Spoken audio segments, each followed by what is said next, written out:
आमदारकी हे असं एक प्रभावी साधन आहे की आपण थेट जनतेशी जोडू शकतो. त्यामुळे राजकारण हे मला लहानपणापासूनच त्याचं बाळकडून मिळालेलं आहे. आमच्या घरातच राजकीय वारसा आहे. नमस्कार, नवराष्ट्र न्यूज चॅनलच्या मी आमदार या विशेष कार्यक्रमात सोलापूरहून मी विशाल भांगे आपलं स्वागत करतोय. खरं तर सोलापूर शहरातील 3 विधानसभा मतदारसंघापैकी सर्वात चर्चेला जाणारा मतदारसंघ म्हणजे दक्षिण विधानसभा मतदारसंघ आहे. येथे विद्यमान आमदार जे भाजपचे आहेत सुभाष देशमुख यांना भाजपच्याच काही नगरसेवकांनी आणि पदाधिकाऱ्यांनी विरोध केला आणि त्यांच्या विरोधात बंड देखील पुकारलं. या ठिकाणी आता जो नवीन चेहरा आहे जे खऱ्या अर्थाने प्रशासकीय सेवेतील 19 वर्षाचा अनुभव आहे आणि खऱ्या अर्थाने विकासाची गंगा आणतो असं ज्यांनी या भागातील नागरिकांना एक आश्वासित केलेलं आहे आणि कमी वेळात त्यांनी आपली जी नाळ आहे ती जनतेशी जोडली आहे. असे आहेत ते सोमेशजी वैद्यजी. आपण त्यांच्याशी चर्चा करणार आहोत की तुम्ही राजकारणाकडे कसे आकर्षिला गेलात किंवा राजकारणात कसे आलात, काय सांगाल? बघा, मी वयाच्या 22व्या वर्षी मंत्रालयात एका कॅबिनेट मिनिस्टरचा PA म्हणून त्या पदावर आस्थापनेवर रुजू झालो. त्यामुळे राजकारण मंत्रालय एकच आहे, मंत्रालयातूनच राजकारणाची सुरुवात होते.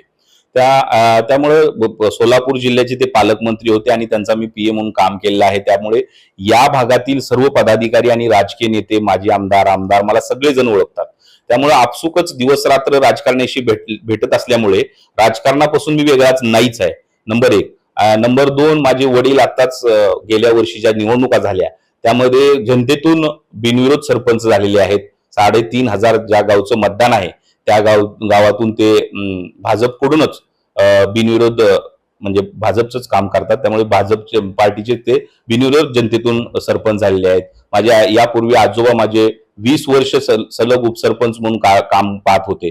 त्यामुळे राजकारण हे मला लहानपणापासूनच त्याचं बाळकडून मिळालेलं आहे. आमच्या घरातच राजकीय वारसा आहे. त्यामुळे राजकारण हे आपल्यासाठी नवीन नाही आहे आणि 19 वर्ष मंत्रालयात मी मंत्र्यांकडे आणि आमदाराकडे काम करत असल्यामुळे त्या क्षेत्रापासून मी दूर नाहीये. आपण घरची परिस्थिती सांगितलीत, परंतु खऱ्या अर्थाने घरची परिस्थिती कशी होती? हालाकीची होती का राजकारणाशी संबंध होता किंवा आपल्या घरचे, आपण जसं सांगितलं की आपले वडील जनतेतून सरपंच झाले, तसं आणखीन काही मोठी पार्श्वभूमी होती का? नाही, हे बघा, आम्ही लिंगायत समाजाचे आहोत. आमचं गावामध्ये वाण्याचं दुकान असतं. त्यामुळं आम्ही पैसा हा लहानपणापासूनच पाहिलेला आहे. 1992-93 साली आमच्या खिशात 2-2, 3-3 हजार असायचे लहानपणी. म्हणजे त्यामुळे आमची घरची परिस्थिती अत्यंत सदन आहे आणि अजूनही आहे. आमची शेती आहे वडिलोपार्जित. आमच्या पंजोबांनी जे शेती घेतली आहे त्यात आम्ही वाढ करण्याचाच प्रयत्न केलेला आहे. त्यामुळं लहानपणापासून आम्ही व्यापारी लोक असल्यामुळे आमच्या घरात सगळ्या गोष्टी व्यवस्थित आहेत. आपण अनेक नेत्यांबरोबर प्रवास केलेला आहे आणि अनेकांबरोबर आपण PA म्हणून काम केलं आहे. कुठल्या नेत्याचा प्रभाव आपल्यावर आहे, काय सांगा? मी 2003 साली मी हिंदू हृदय सम्राट बाळासाहेब ठाकरे साहेबांना भेटलो होतो आणि बाळासाहेबांना मी वयाच्या साधारणपणे माझं वय 21 वर्ष असेल आणि त्यावेळेस मी हिंदू हृदय सम्राट बाळासाहेब ठाकरे साहेबांना भेटलो होतो मातोश्रीवर. त्यावेळेस उद्धव साहेबांना पण भेटलो होतो. मला आठवतंय उद्धव साहेबांनी माझा त्या काळात, मी ज्यावेळेस उद्धव साहेबांना मोबाईल नंबर मागितला होता त्यांचा, त्यावेळेस त्यांनी मला त्यांचा मोबाईल नंबरही दिला होता आणि ईमेल ऍड्रेसही दिला होता. त्यावेळेस राजसाहेब ठाकरे आणि त्यांच्यामध्ये जरा थोडं शिवसेनेचं नेतृत्व कोणी करायचं याविषयी त्यांच्यामध्ये हे चर्चा सुरू होती, संघर्ष सुरू होता आणि त्यावेळेस मी मातोश्रीवरती भेटलो होतो. आणि त्यानंतर मग राष्ट्रवादीच्या एका तत्कालीन मंत्र्यांचा PA असल्यामुळे मी पवार साहेबांना पण जवळून पाहिलेलं आहे. RR पाटील साहेबांना जवळून त्यांचं कामकाज पाहिलेलं आहे. विलासराव देशमुख मुख्यमंत्री असताना मी मंत्रालयात काम करत होतो. त्यामुळे मी ही जुने राजकारणी जे छत्रपती शाहू फुले आंबेडकरांचं वारसा सांगून जे राजकारण करत होते त्या लोक कसे राजकारण करतात, कसं मधल्या भूमिकेतून चालतात, एखादा विषय जनतेपर्यंत न्यायचा असेल तर तो कसा नेतात, हे मी जवळून पाहिलेलं आहे आणि त्यांच्या व्यक्तिमत्वाचा माझ्यावरती फार मोठा परिणाम त्या काळात झाला. तर आपण दक्षिणमध्ये इच्छुक आहात, मग आपण कसे इच्छुक झालात किंवा PA टू आमदार हे असं आपल्याला का व्हावं वाटलं, काय या पाठीमागचं कारण? मी आता सांगितलं की गेले 19 वर्षापासून मी मंत्रालयात काम करत आहे. मी या भागातील पालकमंत्री जे ढोबळे साहेब होते त्यांचा मी PA म्हणून काम केलेलं आहे आणि मी इथे राहतोय. गेल्या 15 वर्षापासून मी इथं जोळे सोलापूर भागात म्हणजे दक्षिण विधानसभा मतदारसंघामध्ये मी राहतोय. त्यामुळे आता पीएफशिप आता भरपूर केली, आता थेट जनतेसोबत जाऊन जुळलं पाहिजे हे माझ्या मनात आलं. आणि आता सध्या इथे मी आता इथं सुरुवात कामाला केली गेल्या 5-6 महिन्यापासून. ज्यावेळेस मी पत्रकार संघाच्या पाल्यांना शिष्यवृत्ती दिली त्याच्यानंतर लोक मला भेटायला आले. लोकांनी सांगितले की साहेब तुम्ही इथून आमदारकीसाठी निवड लढवा, आपण लिंगायत समाजाचे आहात, इथं आपला समाज भरपूर आहे आणि इथं आपले नातेवाईक भरपूर आहेत, आपल्याला चांगल्या प्रकारचं यश इथं मिळू शकतं.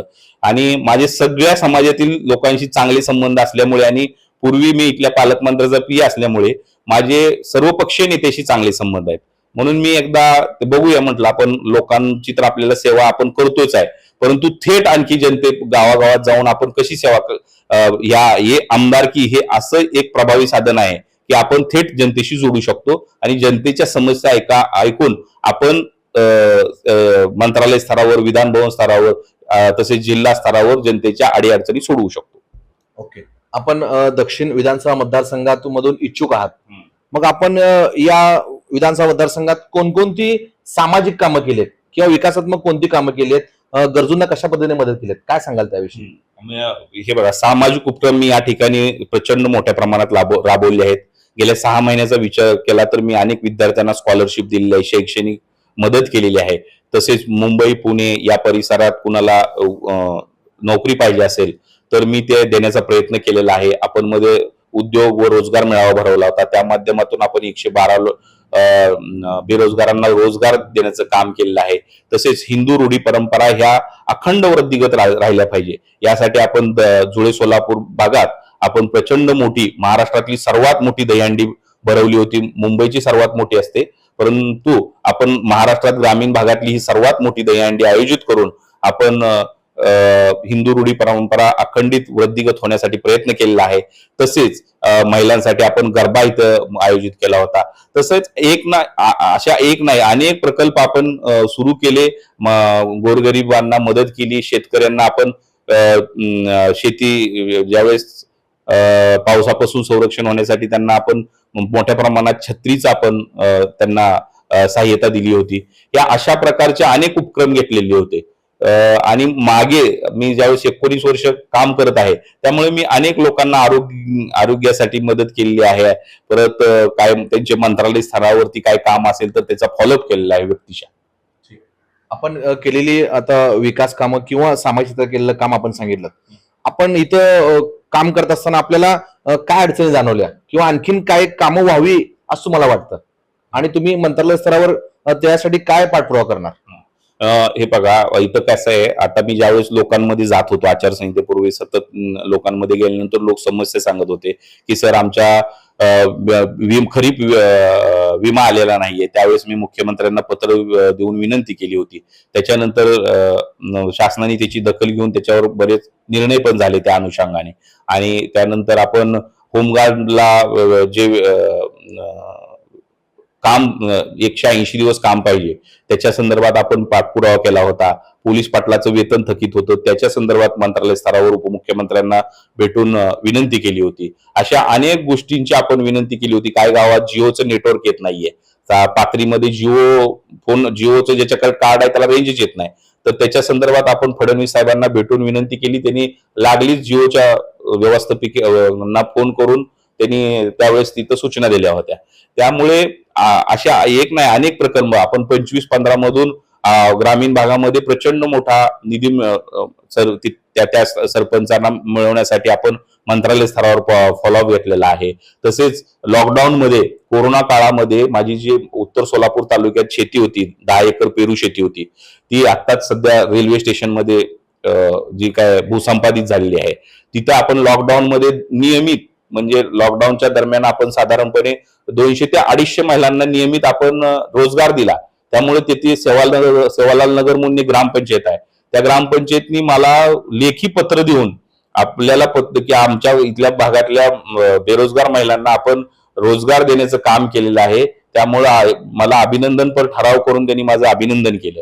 आणि महाराष्ट्राच्या मुख्यमंत्र्यांनी मला कृषी आणि ग्रामविकास मध्ये जे माझं काम आहे त्याच्याबद्दल मला लेखी पत्र देऊन गौरव केला माझा. तसेच सकाळ सन्मान 2023 चा मला सकाळ सन्मान मुख्यमंत्र्याच्या हस्ते दिला, राज्यपालांनी मला राजभवनामध्ये बोलवून माझा सत्कार केला. या अशा अनेक गोष्टी आहेत ज्या सांगण्यासाठी सांगण्यासाठी भरपूर आहेत. तर मला एकच करायचं आहे की मला दक्षिण सोलापूर विधानसभा मतदारसंघामध्ये मला इथल्या सामान्य जनतेची सेवा करायची आहे. गावामध्ये ज्या अजूनही निकृष्ट दर्जाचे रस्ते आहे त्याच्यासाठी मी येणाऱ्या नागपूर अधिवेशनामध्ये 25-15 मधून मला निधी आणायचा आहे आणि गावातले रस्ते मजबूत करायचे आहेत, भूमिगत गटारे करायचे आहेत, स्वच्छ पिण्याच्या पाण्याची सोय करायची आहे. इथं शेतकऱ्यांना सतत नेहमी तिथं वीज मिळत नाही, त्यांना डीपीची संख्या वाढवायची आहे आणि शेतकऱ्यांना शेतीला पाणी देण्यासाठी त्यांना नियमित वीज द्यायच्या, विजेमध्ये खंड पडू द्यायचा नाही. अशा अनेक प्रकारचे काम करायचे आहेत जेणेकरून, तसेच मुंबई पुणे परिसरात पुणे जिल्हे जी MIDC आहे, हिंजवडीची MIDC आहे, इथल्या लोकांचं इथले काही नवयुवक म्हणजे तरुण आहेत त्यांच्या शिक्षणानुसार त्यांना आपल्याला तिथं रोजगार उपलब्ध करून द्यायचा आहे. ह्या अशा अनेक गोष्टी करायच्या आहेत. मंद्रुपची MIDC ज्याला विरोध झाला त्याला विरोध का झालेला आहे, का कोणत्या कारणामुळे झालाय याचं आपल्याला चर्चासत्र घडवून आणून, जर लोकांना ग्रामीण भागातल्या MIDC उद्योगधंदा इथं पाहिजे असेल तर परत ती MIDC आपल्याला कशी मंजूर करता येईल हे आपण पाहणार आहोत. अशा बऱ्याच गोष्टी आहेत ज्या आपल्याला इथं घडवून आणायच्या आहेत आणि जुळे सोलापूरच्या विकासासाठी आपल्याला जुळे सोलापूर प्राधिकरण कशा प्रकारे स्थापन करता येईल यासाठी आपण प्रयत्न करणार आहोत. तसेच इथं महापुरुषाची स्मारक व्हावी यासाठी आपण स्वर्गीय कैलासवासी आनंदराव देवकते साहेबांचं कार्य महान होतं. अत्यंत कम्युनिस्ट पद्धतीने त्यांनी काम केलं. आज या त्यांच्या गावात गेलं तर तुम्हाला माहिती पडेल की त्यांचं कुटुंब किती साध्या पद्धतीनं जीवन जगतं. आज एखादा आमदार 5 वर्ष असेल तर कमीत कमी तो 200-400 कोटीचा मालक होतो, परंतु आदरणीय देवकते साहेबांनी आपल्या कुटुंबाचा विचार केला नाही. सदैव त्यांनी जनतेचा विचार केला, सदैव नेत्याचा विचार केला, सदैव काँग्रेस पक्षाचा विचार केला. परंतु आज त्यांचं जे कार्य आहे ते आज पुन्हा जनतेला, सर्वसामान्य कुठं नवीन पिढीला माहिती आहे. तर ते नवीन पिढीला कसं माहिती होईल यासाठी मी ग्रामीण भागामध्ये सर्वात मोठं कैलासवासी आनंदराव देवकते साहेबांचं स्मारक करण्यासाठी नागपूर अधिवेशनात मुख्यमंत्र्याकडे जाऊन त्याच्यासाठी निधी मागेन आणि कमीत कमी त्या कामासाठी मी 2 कोटी रुपयाचा निधी मी घेईन आणि त्याच्यामध्येच आम्ही जागा घेऊ, त्याच्यामध्येच आम्ही बांधकाम करण्याचं जे नियोजन करू. तसेच जगद्गुरू महात्मा बसवेश्वर आमचे जे आद्य गुरु आहेत आमच्या समाजाचे, त्यांचं स्मारक जुळे सोलापूरमध्ये कशा पद्धतीने उभा करता येईल हे पाहू. तसेच संत सेवा बंजारा समाजाचे जे संत आहेत सेवालाल महाराज, त्यांचं पण आम्ही इथं स्मारक करण्याचा प्रयत्न करू. नवीन पिढीला हे महापुरुष जर कळाले तर नवीन पिढी भरकटणार नाही. आजकाल काय आहे, नवीन पिढीला सगळे बिग बॉस हे अशा गोष्टीमधून त्यांचं प्रमोदन होतं आणि दुपारच्या टायमाला तर आपल्या महिला वर्ग तेच बघत बसतं. त्यामुळं असं आहे की आपल्या ह्या महापुरुषाची स्मारक झाली तर तिथं विरंगुळा केंद्र निर्माण होईल. विरंगुळा केंद्र निर्माण झाला तर लोक तिथे जातील, आपल्याला तिथं वाचनालय उभा करता येईल आणि त्या माध्यमातून आपल्याला आपल्या पूर्वजांनी कसं काम केलं होतं, कशी सामाजिक बांधिलकी जपली होती याचं ज्ञान होईल आणि तसाच एक तरुण वर्ग जो पुढचा वर्ग आहे तो तसंच पद्धतीनं काम करण्याचा प्रयत्न करेल. खऱ्या अर्थानं दक्षिण विधानसभा मतदारसंघामध्ये सध्याचे विद्यमान आणि भाजपकडून पहिल्या यामध्ये जाहीर झालेले सुभाष देशमुख यांना पुन्हा एकदा भाजपने संधी दिलेली आहे. त्यांना खऱ्या अर्थाने आव्हान देण्यासाठी आमदार आणि मंत्रालयाचा PA तू थेट आता आमदार अशी लढत होते का हे पाण्या औत्सुक्याचे ठरणार आहे. दक्षिण विधानसभा मतदारसंघातील मतदारांचा कौल खऱ्या अर्थाने कुणाकडे जातो हेही पाने औत्सुक्याचे ठरणार आहे. नवराष्ट्र न्यूज साठी सोलापूरहून विशाल भांगे.